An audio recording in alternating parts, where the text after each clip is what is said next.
something that they wanted, and so our communications thus far have not named them. But in their innocence and their suffering, and for that of their families and their community and our community, that can't go without mention.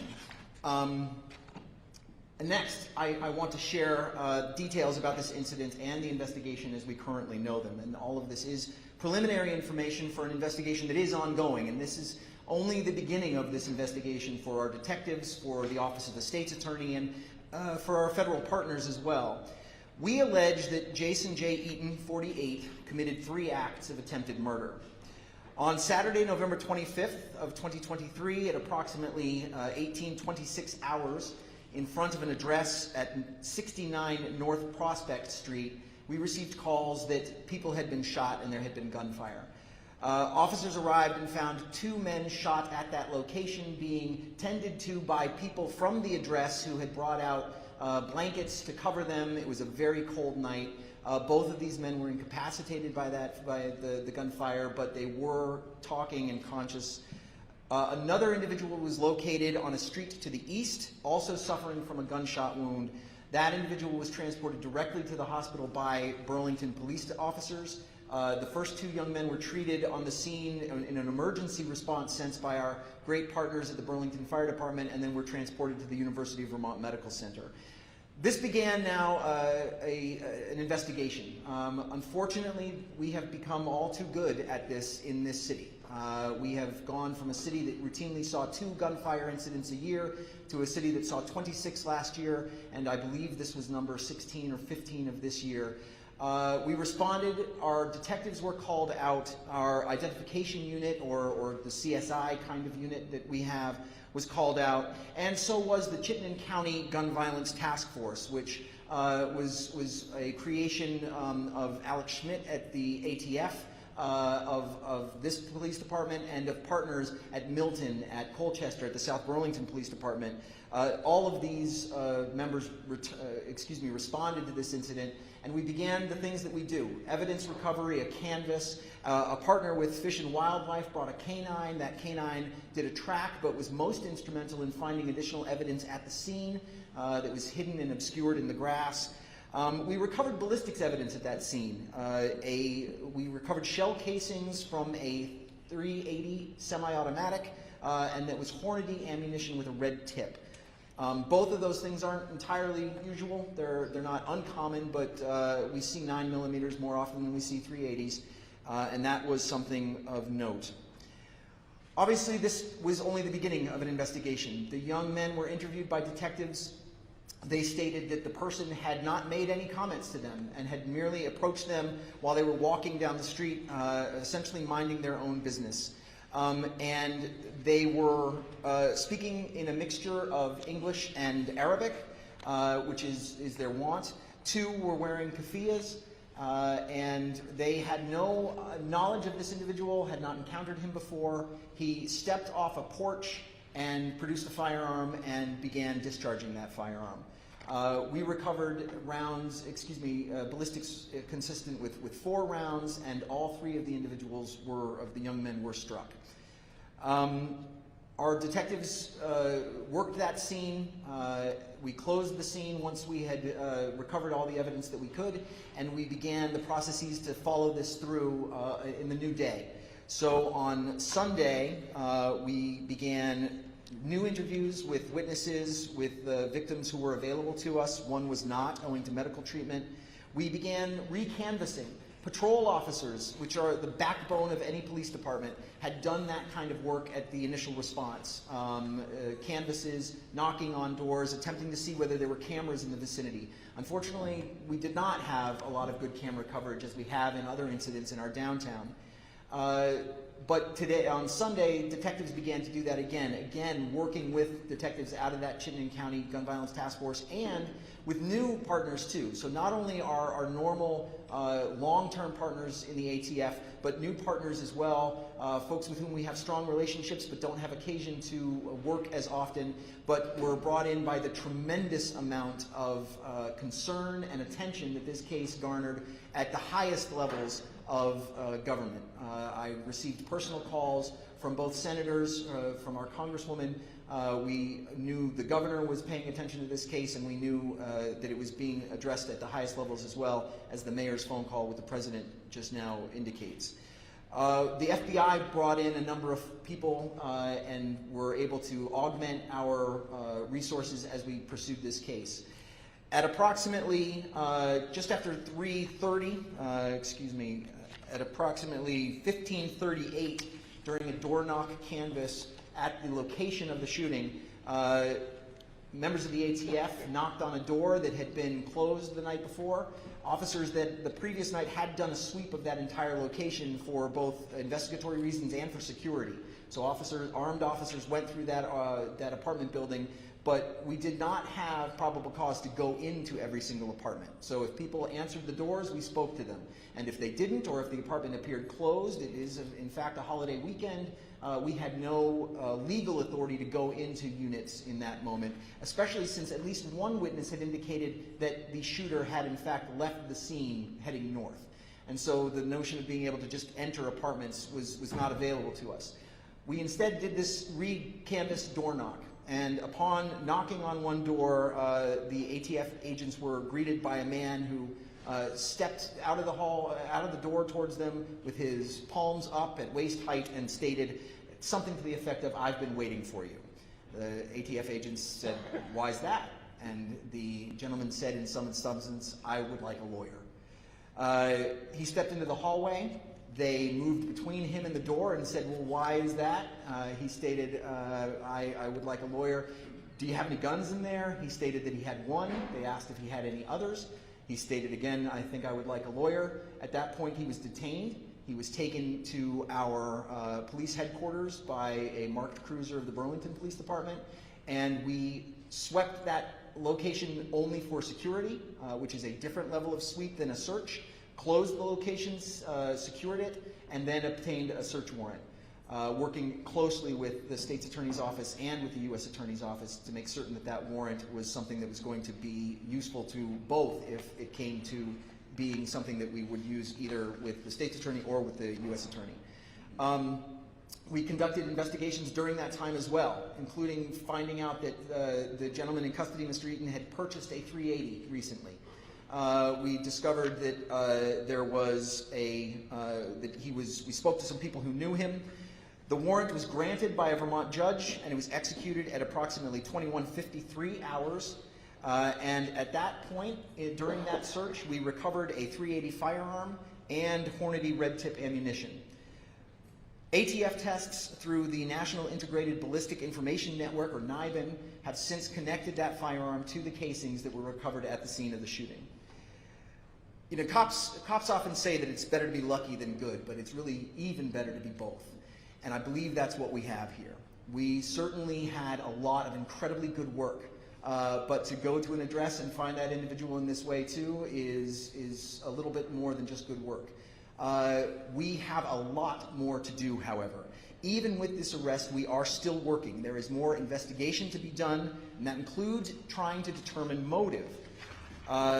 We still do not know as much as we want to know, but I would urge the public and you in the media to avoid making conclusions based on statements from people who know even less than we currently do.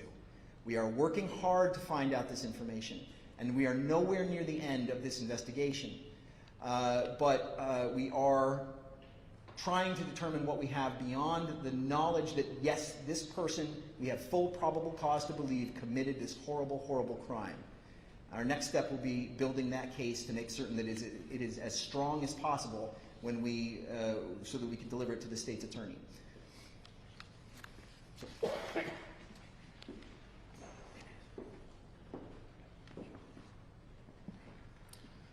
Everybody, my name is Rich Bryce. I'm the uncle of one of the shooting victims, Hisham al-Wartani. He's my nephew, and I'm proud to be here with Radi Tamimi, who is the uncle of Kanan, and Radi, will you join me? We speak only on behalf of the family because the family can't be here.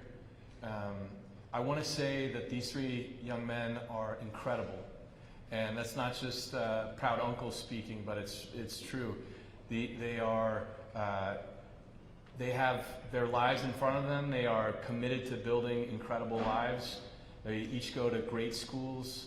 They were our house guests for Thanksgiving, as they have past few Thanksgivings. We had just been to my 8-year-old twins' birthday party. These 3 college students who, if you're in college, who wants to go to a 8-year-old birthday party? But these 3 guys did, and they came. They played with my boys. We had just come home, and they were walking around the block, and this is when this happened. I can tell you that I've been with them almost constantly since Saturday evening. I've been listening to them talk to one another and try to process the events, and I'm blown away by their resilience, by their good humor in the face of these difficult times. And I want to extend gratitude on behalf of the families to the leadership of Chief Murad and the work of the Burlington Police Department, the work of the federal agencies that are on the ground, to Mayor Moreau and his team. I moved here 15 years ago, and I never imagined that this sort of thing could happen. And my sister lives in the occupied West Bank, and people often ask me, aren't you worried about your sister? Aren't you worried about your nephews and your niece? And the reality is, as difficult as their life is, they are surrounded by an incredible sense of community. And tragic irony is not even the right phrase, but to have them come stay with me for Thanksgiving and have something like this happen speaks to the level of civic vitriol, speaks to the level of hatred that exists in some corners of this country. It speaks to a sickness of gun violence that exists in this country. And I'm proud of, even though this is devastating that this happened in this community, I am really proud and grateful to the community that is here and has rallied around our family and these boys. And I want to finally say, I'll ask Roddy to say some words, but I want to finally say thank you to the staff at UVM Medical Center. The doctors and nurses and staff have been so kind and committed to the well-being of these young men. I'm grateful to them, as is the families. And Roddy here, uncle of Kanan, just flew in from California, and I haven't had a chance to say hello, Roddy. Hello. I don't know that I have the same words that you have prepared, but thank you for that. He speaks for myself and the whole family, for all 3 of the families involved. I'm still processing everything. I just got here from California and walked right in, as you saw. We consider ourselves very lucky at this point as far as Kenan's family is concerned. Not so with Hisham and Tahsin. We're really praying for them, and we're still in shock over this. And as he stated, Kenan grew up in the West Bank, and we always thought that could be more of a risk in terms of his safety, and sending him here would be the right decision. And we feel somehow betrayed in that decision here, and we're just trying to come to terms with everything. At this point, I don't have much else to add. I think Rich did a great job. Thank you.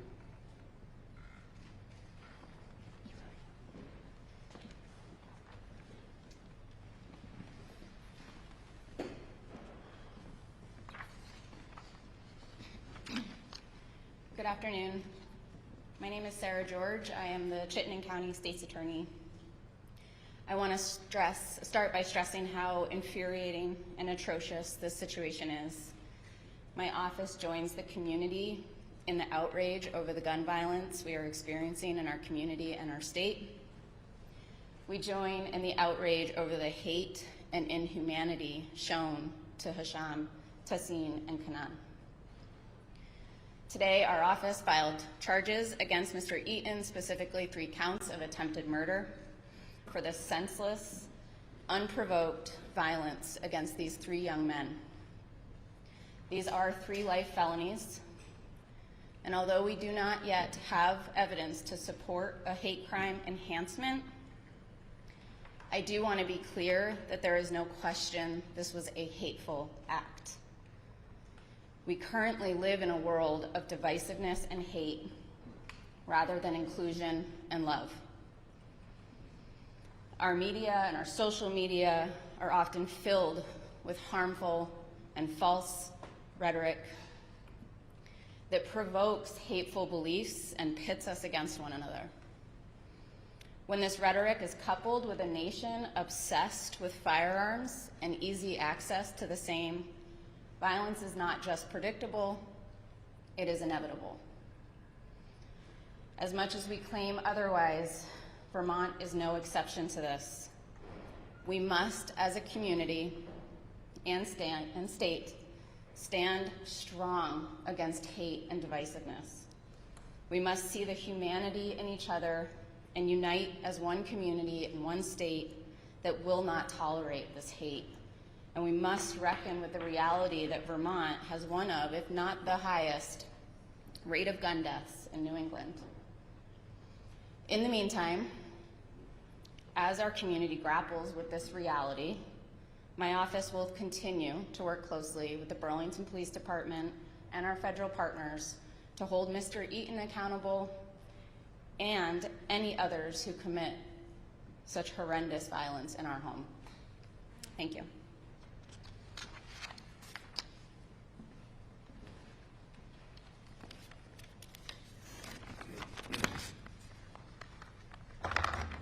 Good afternoon. I'm Nicholas Karist, United States Attorney for the District of Vermont.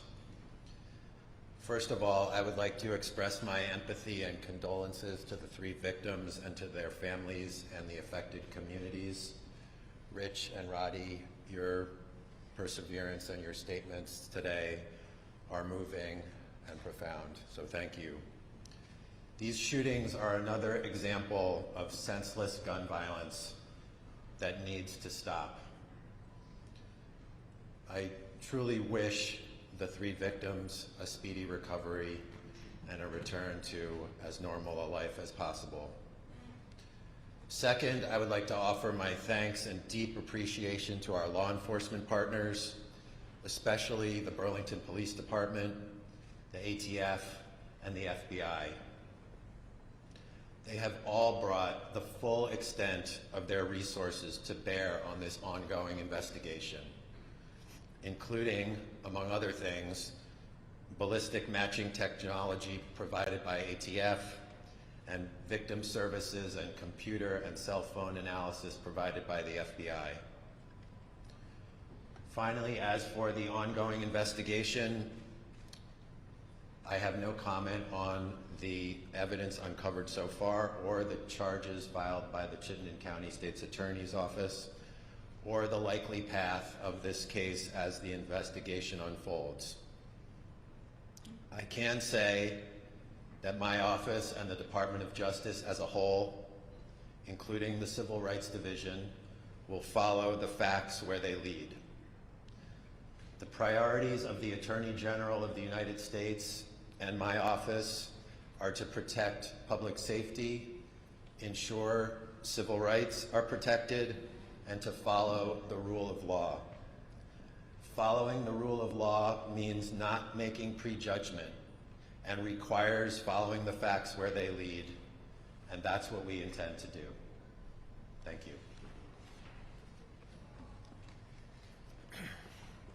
Okay, I want to thank everyone who shared their remarks, especially Rich and Roddy, and say again, welcome to Burlington, Roddy, and sorry it is under these circumstances. And with that, I think any of us up here would be happy to answer questions.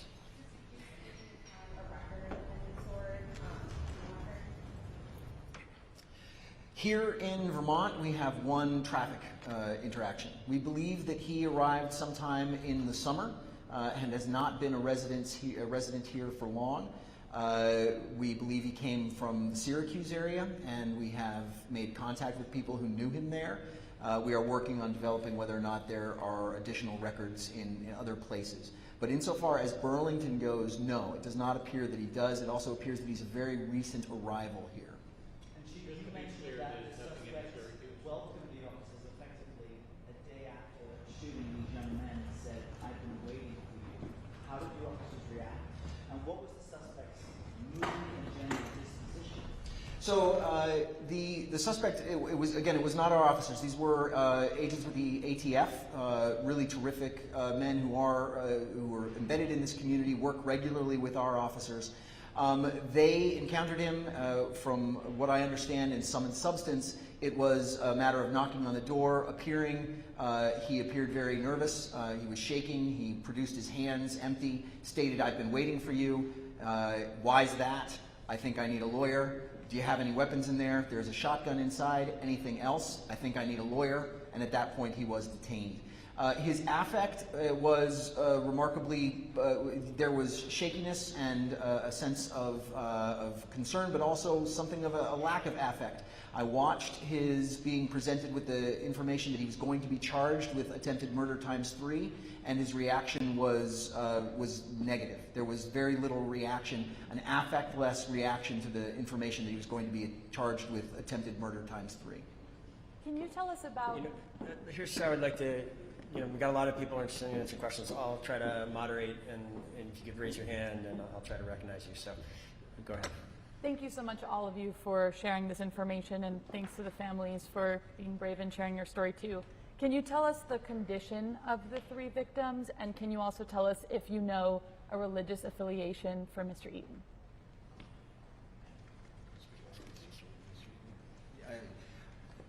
We do not have any information on a religious affiliation for Mr. Eaton. All 3 men are in, all 3 young men are in ICU, currently in UVM Medical Center. As Roddy said, I think Kanan's injuries are, though difficult, he'll make a full and speedy recovery. Tahsin is in quite a lot of pain. And my nephew Hisham received a spinal injury as a result of the shooting and faces a long recovery. Okay, here in the front row with the blue sweater. Thank you so much. First question for the chief. You mentioned that you spoke to people that knew Eaton. Can you speak a little bit about whether or not they had anything to say about either his mental health or any sort of hate motivation? And for everyone else at the podium, could you also talk, I know that there's no charges for hate crime, but can you talk about any sort of nexus to hate from this? Was there any motivation from what's going on between Israel and Hamas right now? Anything you can speak of, anything kind of that?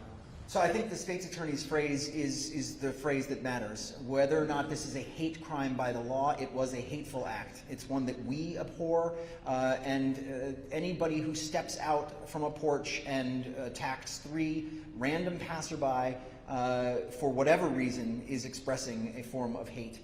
I'm not prepared to speak about what we learned from the individuals who know Mr. Eaton. That's part of the ongoing case.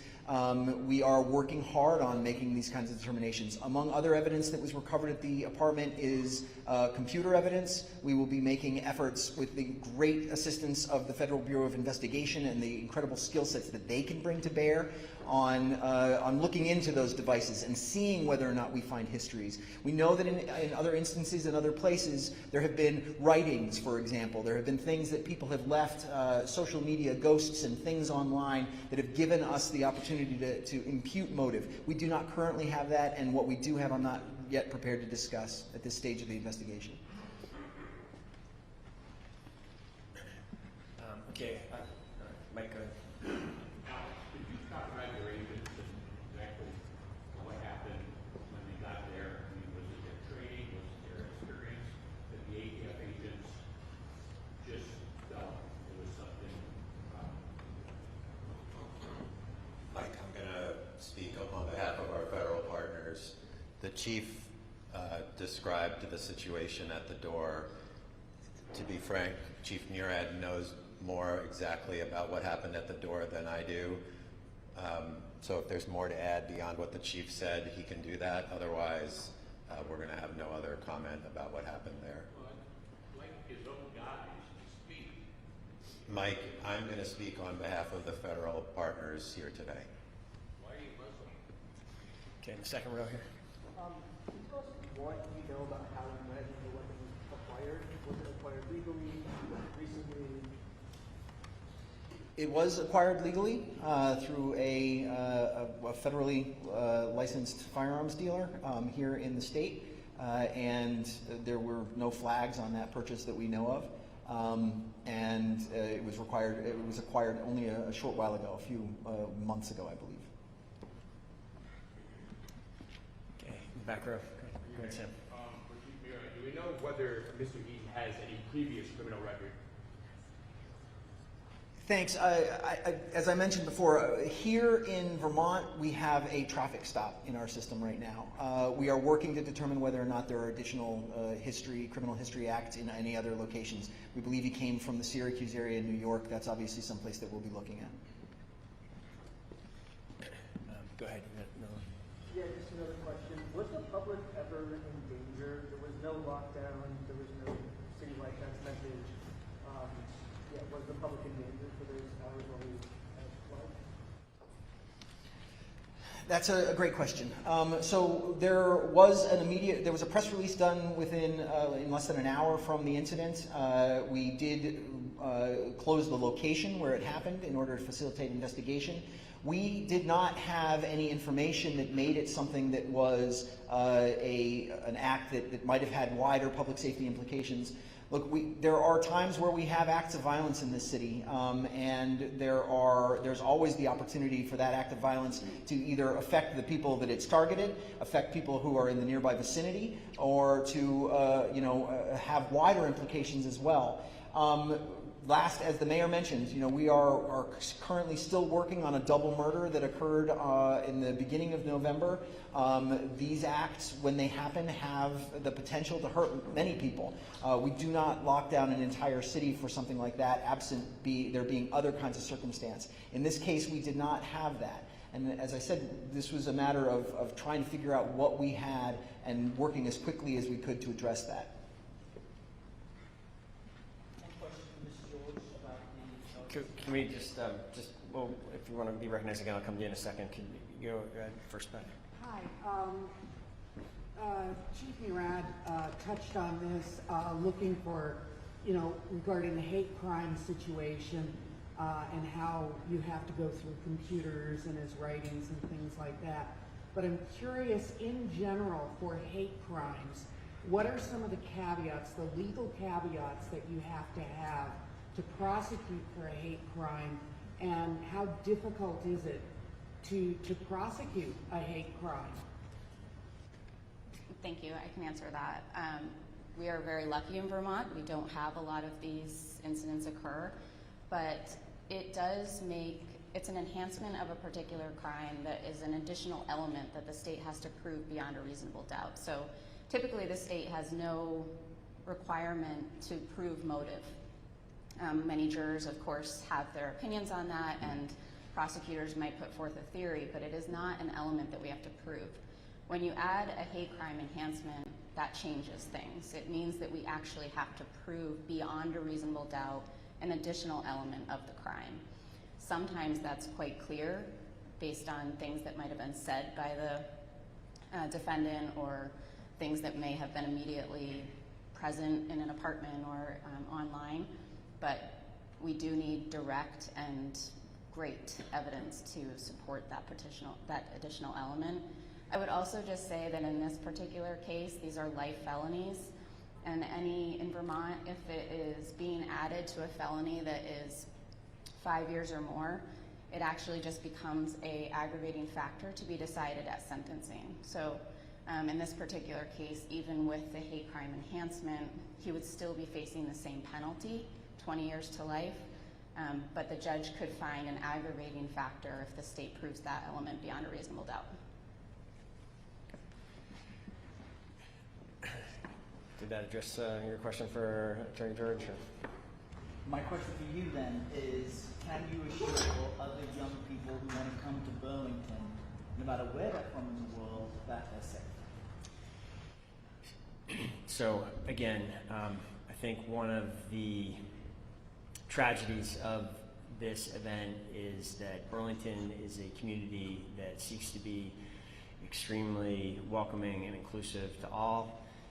It is a place that wants to care for everyone, and this violence violates all of that. It violates our most deeply held values and goals as a community. So we certainly will do everything we can to ensure that this is a tragic, terrible anomaly to the experience that most visitors have, that almost all visitors have to this community. Okay, try to get to people who haven't spoken yet. Liam, go ahead. I know states actually changed, it was 2 years ago on the hate crime incident, Sarah. So do you know now what actions motivated in whole or part by perceived identity? Does that make it easier potentially to prove that beyond a reasonable doubt if you're on this? I think that would depend on the particular identity being discussed. In some cases, I think it would, and in others, I'm not sure it would make much difference. Again, we haven't had to test it, so it's hard to really say for sure. But I know that it is a high burden. It is something that we have wanted to charge in the past and had not had enough to do, and so have used it as a sentencing enhancement only. Okay, in the second row. I'm wondering if the family members that you speak, there are a lot of people who have called for this to be called in crime. I'm wondering if you have any comment. Sorry, can you speak up? Sure. A lot of folks have called for this to be called a hate crime. I'm wondering if you guys have any comments on that. Do you feel that? I believe the families fear that this was motivated by hate, that these young men were targeted because they were Arabs, that they were wearing keffiyehs. I think that is our fear. I'll speak on behalf of my family, my sister's family. We believe in the sanctity of the presumption of innocence and due process, and so we'll support the authorities as they go through their investigation, but certainly seems like that's our fear. Kenyon's family shares that same sentiment exactly, absolutely. Hard to imagine in this time and with everything that's happening that it was just a random act. Doesn't feel that way, but we are absolutely willing to wait to find out and let due process take its course. Thank you. Okay, in the back, go ahead. As Burlington has become more familiar with gunfire incidents over the past few years, can you speak to the quick response from neighbors around North Prospect Street and the street above in trying to help the victims here? Great. I do want to reinforce, and let the Chief answer the response regarding neighbors. I do just want to say again, on point with your question, since we have had this significant increase in the volume of incidents like this that we're responding to, this Chittenden County Gun Violence Task Force did respond very quickly and robustly throughout the day, and I think that was a big part of why we got to now. In terms of the response of neighbors, Chief? So, yes, as the mayor said, there are, I think the Gun Violence Task Force is incredibly important. Its deployment is something that we have gotten pretty good at as far as calling people out, having people respond. What you're asking about, I believe, are the neighbors who assisted. And I think that that is a picture of the other side and the larger side, the more important side of this community. That you had people inside who came out and immediately began to care for these injured young men. And reacted in a way that was about helping and about the same kind of positive communal aspects that are the hallmark of this community, and not the actions of this individual that we are going to do our best to hold accountable. Okay, we are going to take a couple more questions. Go ahead. Can you tell us anything more about the traffic stop?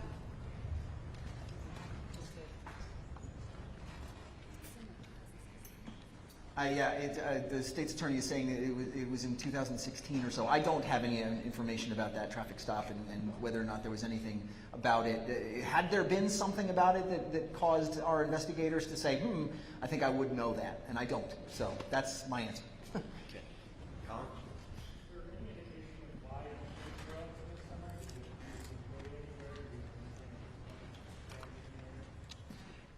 No, at this point we don't have that information. That's all going to be part of an investigation. Although, as the state's attorney mentioned, motive is important to us to know. It is not necessarily a component of a charge. Our object was to determine that we have the physical evidence that associates him with this act, and I'm confident that that evidence is very strong.